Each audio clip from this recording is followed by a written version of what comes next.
నమస్తే, welcome to legend TV. ప్రస్తుతం మనం బీఆర్ఎస్ భవన్ లో ఉన్నాం. ఏదైతే మనతో పాటు బీఆర్ఎస్ పార్టీ రాష్ట్ర నాయకురాలు సుమిత్రానంద గారు మాట్లాడదాం. మేడం చెప్పండి, ఈరోజు ప్రొఫెసర్ జయశంకర్ సార్ వర్ధంతి సందర్భంగా ఏం చెప్పాలి తెలంగాణ? మా యుద్ధ జ్వలనం నీవే నీవే, మా నిత్య స్మరణం నీవే నీవే, మా దారి దీపం నీవే నీవే.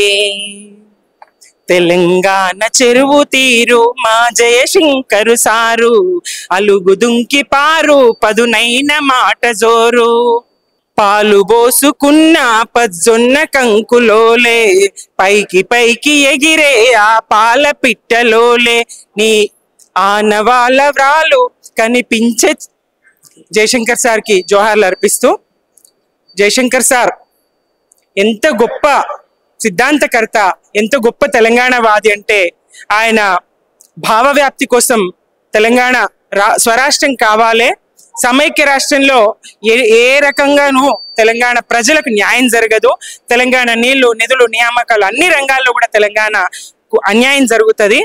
మరి దానికి సమర్థవంతుడైనటువంటి నాయకుడు ఒకే ఒక్కడు, దీక్షా దక్షత కలిగినటువంటి మహానేత కేసీఆర్ గారని విశ్వసించి తాను నమ్మి తెలంగాణ సమాజాన్ని నమ్మించి ప్రజాస్వామ్య పద్ధతిలోనే నెత్తురు చుక్క నేల రాలకుండా ప్రజలందరినీ భాగస్వామ్యం చేస్తూ ఓటు ద్వారా తెలంగాణ సాధించవచ్చు అనేటువంటి భావవ్యాప్తిని ప్రచారాన్ని కలిగించి కేసీఆర్ వెన్నంటి తన మరణం వరకు, తన జీవిత చరమాంకం వరకు కేసీఆర్ వెన్నంటి నిలిచినటువంటి, కేసీఆర్ గారు వెన్నంటి నిలిచి పోరాడినటువంటి గొప్ప దార్శనికుడు జయశంకర్. ప్రొఫెసర్ జయశంకర్ సార్ కలలుగన్న రాష్ట్రం నిజంగా ఆ విధంగా పరిపాలన జరుగుతుందని అనుకోవచ్చా?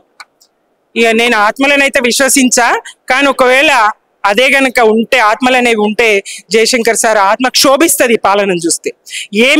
ఇది కోరి తెలంగాణ చేసినామా? ఇట్లాంటి పాలన, ఇలా ప్రజావంచక పాలన, ప్రజా కంటక పాలన, రేవంత్ రెడ్డి గారి పాలన చూస్తూ ఉంటే తెలంగాణ గడ్డకు నీళ్ల విషయంలో జరుగుతున్న అన్యాయం, చదువుల కొలువుల విషయంలో జరుగుతున్నటువంటి అన్యాయము, పాలన చేతగానితనంతో జరుగుతున్నటువంటి అన్యాయం, వలస పాలకులకు సీమాంధ్ర నేతలకు తొత్తులుగా మారినటువంటి ఈ పాలకులను చూస్తూ ఉంటే, ఆంధ్ర బాబుకు ఊడిగం చేస్తున్నటువంటి ఈ పాలకుల తీరు చూస్తూ ఉంటే ఎంత క్షోభించేదో, ఎంత విలవిల్లాడేదో.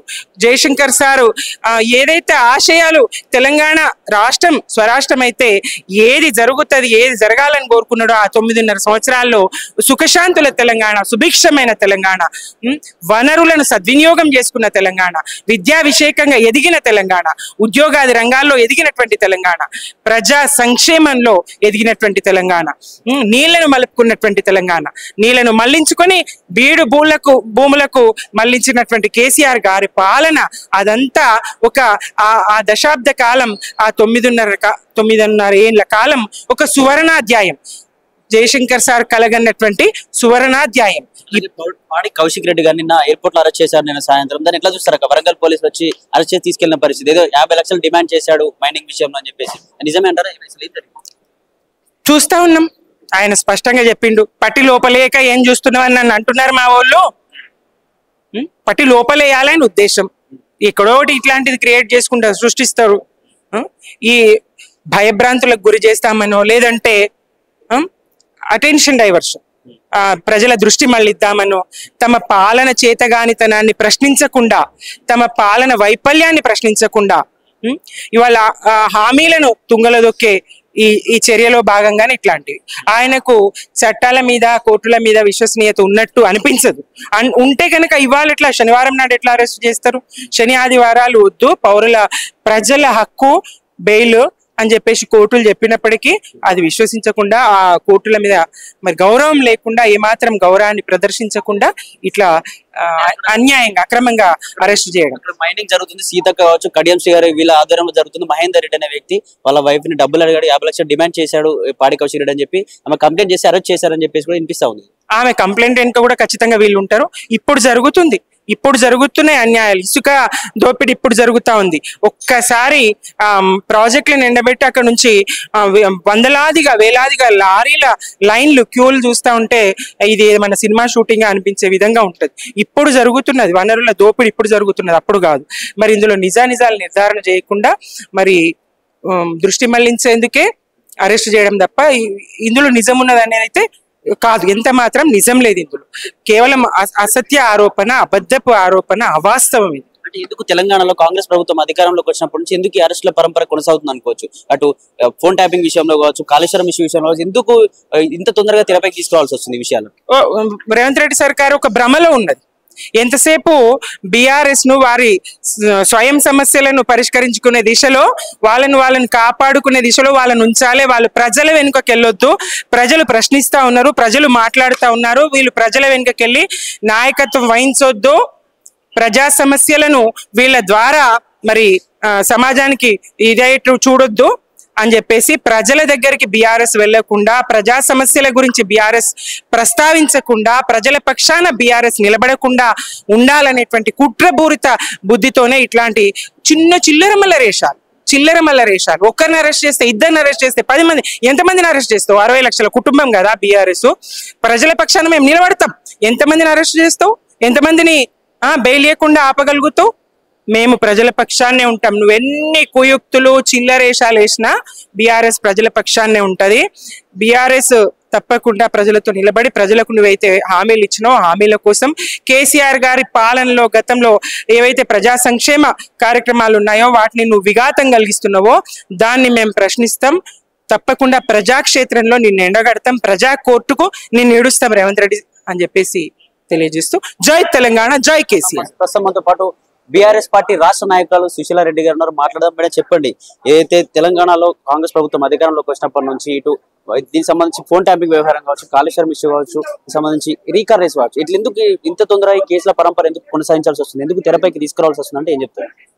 వాళ్ళు ఇచ్చిన గ్యారంటీలు, హామీలు ఏం అడగొద్దని, ప్రజలకు వేరే ఆలోచన పోవద్దు. ప్రభుత్వం ఏం చేస్తుంది, అమలుగానే హామీలు ఇచ్చి 420 హామీలు ఇచ్చి 6 గ్యారంటీలు ఇచ్చి ఏం చేయకపోగా అన్ని వర్గాల ప్రజలు ఈ రోజు బాధపడుతున్నారు. తెలంగాణలో ప్రతి ఒక్కరు, మహిళలు గాని, రైతులు గాని, ఉద్యోగులు గాని, ఏ వర్గం కూడా ఈ రోజు సంతోషంగా లేరు. వీళ్ళు ఇచ్చిన ఈ రేవంత్ రెడ్డి ఏదైతే ఈ హామీలు గ్యారంటీలు ఇచ్చి అధికారంలోకి వచ్చిండో, కుర్చీలో కూర్చున్నాడో, ఆ కూర్చున్నాక ఏదైతే హామీలు ఇచ్చిండ్రో అవి అడుగుతారు కదా ప్రజలు, అవి అడగకుండా ఈ డైవర్ట్ రాజకీయాలు చేస్తున్నాడు. ఎప్పుడు చూడు ఏదో ఒకటి. ఒక 2 రోజులు ఏదన్నా మళ్ళా ప్రజలు ఇట్లా అడుగుతారు అనుకునే వరకు మళ్ళీ ఏదో ఒక డైవర్ట్. లగచర్ల అంటాడు, మూసి అంటాడు, హైడ్రా అంటాడు, కంచగచ్చిపౌలు అంటాడు, లేకపోతే కేటీఆర్ గారి కేసు అంటాడు, కాళేశ్వరం కేసు అంటాడు, కమిషన్ అంటాడు, లేకపోతే ఇదేంటి మన ఫోన్ ట్యాపింగ్ అంటాడు. ఒక్కటన్నా నిరూపదమైందా? ఒక్కటన్నా సాక్ష్యం ఉన్నదా? ఎక్కడన్నా ₹1 అయినా ఏమన్నా అన్యాయం జరిగిందా? ఏమైనా అక్రమాలు జరిగినాయా? ఏం లేదు. ప్రశ్నించొద్దు. వాళ్ళు ఏమి ఇచ్చినా కూడా, హామీలైనా గ్యారంటీలైనా ఏది ఇవ్వకున్నా కూడా ప్రశ్నించే గొంతులు నొక్కేయాలి, రాక్షసానందం పొందాలి. ఇలా రేవంత్ రుచ్చ రాజకీయం చేస్తున్నారు. కాళేశ్వరాన్ని కలగుల ప్రభుత్వం ఒక ఏటీఎం లో వాడుకుంది, డబ్బులంతా దోచుకుంది, అందుకే డబ్బులు లేక మీ సంక్షేమ పథకాలు ఇవ్వలేకపోతున్నాం, వెనుకకు వెళ్లాల్సి వస్తుందని చెప్పి ప్రభుత్వం చెప్తోంది. అక్కడ ఏటీఎం లెక్క వాడుకున్నారు వాళ్ళు కాదు. ఈ రోజు ఏదైతే కాళేశ్వరం ఉన్నదో, సెంట్రల్ గవర్నమెంట్ నుంచి వచ్చిన మంత్రులు ఒక ప్రపంచంలో దేశంలోనే ఇది #1 ప్రాజెక్టు కాళేశ్వరం అనేది అందరూ మెచ్చుకున్నారు. అన్ని సర్టిఫికెట్లు ఇచ్చిండ్రు. వాళ్ళ కేంద్ర మంత్రులు కూడా అందరూ మెచ్చుకొని పోయినరు. అట్లాంటి దాని మీద నువ్వు ఏటీఎం అని ఏదో మన లంక బిందెలు ఉన్నాయి అనుకొని వచ్చినా అంటే, లేకపోయే వరకు భంగపడ్డాడు. ఏం లేదట్లా, లంక బిందెలు అనుకొని వచ్చిండు, అన్ని పైసలు ఉన్నాయనుకో వచ్చిండు. లేకపోయే వరకు అక్కడ లంక బిందెలు లేవు. అక్కడ ఎక్కడ చూసినా కూడా అభివృద్ధి ఉంది. మొన్న అందరూ పోటీలను పెట్టి ఏం చేసినావు? కేసీఆర్ గారి నామం ఏం రూపాలు లేకుండా చేసినావు. కేసీఆర్ రూపం లేకుండా చేస్తా అని ప్రతిజ్ఞ చేసినావు. మరి ఏం చేసినావు? రూపం లేకుండా చేస్తా అని ఆ అందాల పోటీలకు వచ్చిన భామలకు నువ్వేం చూపెట్టినావు? సెక్రటేరియట్ చూపెట్టినవు, యాదాద్రి చూపెట్టినవు, పోలీస్ కమాండర్ చూపెట్టినవు. అన్ని మొత్తం ఏది చూసినా కూడా మన కేసీఆర్ గారి అభివృద్ధి చేసినవి చూపెట్టిండు. ఏడ చూడండి కేసీఆర్ గుర్తు రాబట్టే కేసీఆర్ చేసినవి చూపెట్టి నువ్వు బతుకుతున్నావు. అదన్నా చక్కగా చేసిండా? ఇజ్జత్ తీసిండు, పరువు తీసిండు, గౌరవం తీసిండు, గౌరవ ప్రతిష్టలు మొత్తం మట్టి పాలు చేసిండు. పోయి ప్రపంచంలోకి వెళ్ళా సుందరిమని ఒక మధ్యలో వెళ్ళిపోయి అట్లా చేసి అది కూడా చక్కగా చేయకపోయా. మిస్సింగ్ ల్యాండ్ విషయంలో పెద్ద అలిగేషన్ చేసింది, నేను ఒక వేషలా చూసారని చెప్పేసి ఆ కమిషన్ వేసిన తర్వాత ఆ కమిషన్ లో కూడా రేవంత్ రెడ్డి గారి సన్నిహితుల పేర్లు బయటకు వస్తాయి. ఆ విషయంలో ఎందుకు కేసు ఇంత తొందరగా మూవ్ కాలేకపోతుంది? మరి ఎందుకు వదిలిపెట్టాల్సి వచ్చింది? విశాఖలో చేసిన ఆరోపణలు ఎవరైతే ఉన్నాయో రేవంత్ చుట్టూ పక్క ఉన్నోలే కదా చుట్టూరుగా వానికి యోగ్యత లేనోనికి లోపల మొత్తం గాంధీ భవన్ లో చిల్లరగా తిరిగేటోళ్లకు పాసులు ఇచ్చి లోపలికి పంపించారు. ఇలా రైతులు చనిపోతా అంటే, పంట మొలకలు వస్తా అంటే, కళ్ళాలల్లో మొలకలు వచ్చి రైతులు చనిపోతా అంటే, వాళ్ళ పంట నష్టపోయి బాధపడతా అంటే, అన్నం పెట్టే రైతు బాధపడతా అంటే ఒక్కసారి కూడా రివ్యూ పెట్టలే రేవంత్ రెడ్డి ముఖ్యమంత్రి. వాళ్ళకి 8 సార్లు రివ్యూ పెట్టాడు. 8 సార్లు అందాల బామల కోసం 200 కోట్లు ఎట్లా వచ్చినాయి నీకు? ఇవ్వలేక రైతు బీమా వేయడానికి, రైతుకు ఇవ్వడానికి, ఇవన్నీ గ్యారంటీలు ఇవ్వడానికి నీకు పైసలు లేవు. మరి అందాల బామలకు 200 కోట్లు ఎట్లా వచ్చినాయి? అది కూడా నువ్వు సరిగ్గా చేయకపోతువి. మరి దాని గురించి నువ్వు 8 సార్లు రివ్యూలు పెట్టిండంటే ఇంట్లోనే అర్థమవుతుంది దేని మీద దృష్టి పెడుతుండ్రు రేవంత్ రెడ్డి అనేది. అంతే. పాడి కౌశిక్ యొక్క అరెస్ట్ ఎట్లా చూసారు? అంటే క్వారీ వ్యాపారి దగ్గర మహేందర్ రెడ్డి అనే వ్యక్తి దగ్గర 50 లక్షలు డిమాండ్ చేశాడని చెప్పేసి తన వైఫే సుబేదారి PS లో కంప్లైంట్ చేస్తే నిన్న ఏదైతే దీనికి సంబంధించి ఎయిర్పోర్ట్ దగ్గరకు వచ్చి అరెస్ట్ తీసుకెళ్లిన పరిస్థితి, దీని ఎట్లా చూస్తాను? ఆరోపణ మాత్రమే కదా, అదైతే ఏం సాక్ష్యం లేదు కదా. సాక్ష్యం లేదు. మీరు అది ఏమన్నా ఆధారాలు ఉన్నాయా? ఏమన్నా అది ఓకే ఇది కరెక్ట్ గా జరిగిందని ఏమన్నా ఉన్నదా? ఏం లేదు. పాడి కౌశిక్ రెడ్డి గారి మీద ఈ రోజు కేసు కాదు, ఏ రోజైతే ప్రతిపక్షంలోకి వచ్చిండో, ఏ రోజైతే గద్దె మీద కూర్చున్న రేవంత్ రెడ్డి వచ్చిన రోజు నుండే ఈ రోజు బీఆర్ఎస్ నాయకుల మీద, ప్రశ్నించే గొంతుకుల మీద కేసులు పెడుతున్నాడు, రాక్షస ఆనందం పొందుతున్నాడు. ఇవాళ ఒక్క కేసు కాదు, చాలా కేసులు ఉన్నాయి కౌశిక్ రెడ్డి మీద, చాలా కేసులు ఉన్నాయి. ఒక్క ప్రశ్నించే గొంతులను నొక్కాలన్నది ఒక విషయము, దానికి రాక్షసానందం పొందుతుండ. అందులో కూడా శనివారం ఆదివారం బెయిల్ రాకుండా కోర్టు ఆర్డర్లు ఉన్నాయి. ఇవి మానవ హక్కులకు భంగం కలిగించుడు, అది కూడా తెలుస్తలేదు రేవంత్ రెడ్డికి. ఒక రాక్షసానందం పొందుతుండు. దీన్ని కౌశిక్ రెడ్డి గారి అరెస్ట్ ఏదైతే ఉన్నదో అది మా బీఆర్ఎస్ తరఫున, మహిళా విభాగం తరఫున ఖండిస్తున్నాం. అయితే స్థానిక సంస్థల ఎలక్షన్స్ రాబోతా ఉన్నాయి. 42% రిజర్వేషన్ అమలు చేస్తాం బీసీలకు అని చెప్పిన కాంగ్రెస్ ప్రభుత్వం దాని గురించి కనీసం ఊస కూడా ఎత్తట్లేదు. మరి నిజంగా బీఆర్ఎస్ పార్టీ దానికి సంబంధించి ఎట్లాంటి కార్యాచరణ ఉండబోతుంది స్థానిక సంస్థల ఎలక్షన్? ఖచ్చితంగా పోరాడతాం. ఏదైతే కాంగ్రెస్ చెప్పింది, ఏదైతే రిజర్వేషన్లు చేసింది అన్నిటి గురించి బీఆర్ఎస్ కొట్లాడుతుంది, ఈ రోజు పోరాడుతుంది, ఈ రోజు ప్రశ్నిస్తుంది. కాబట్టి ఈ కేసులన్నీ బయటకు తీసిండు. ఏ కేసులో కూడా ₹1 అటు ఇటు కాలేదు, ఏ కేసులో కూడా సాక్ష్యం లేదు. ఓన్లీ బీఆర్ఎస్ నాయకులను పెట్టి ఇట్లా ఇవన్నీ ఉన్నప్పుడు, ఇవన్నీ జరుగుతున్నప్పుడు, ప్రజలను డైవర్ట్ రాజకీయాలు చేస్తున్నప్పుడు తొందరగా స్థానిక సంస్థలు ఉడేయాలి అని అనుకుంటున్నాడు. స్థానిక సంస్థలలో కూడా ప్రజలందరూ ఖచ్చితంగా బుద్ధి చెప్తారు, బీఆర్ఎస్ గా పట్టం కడతారు.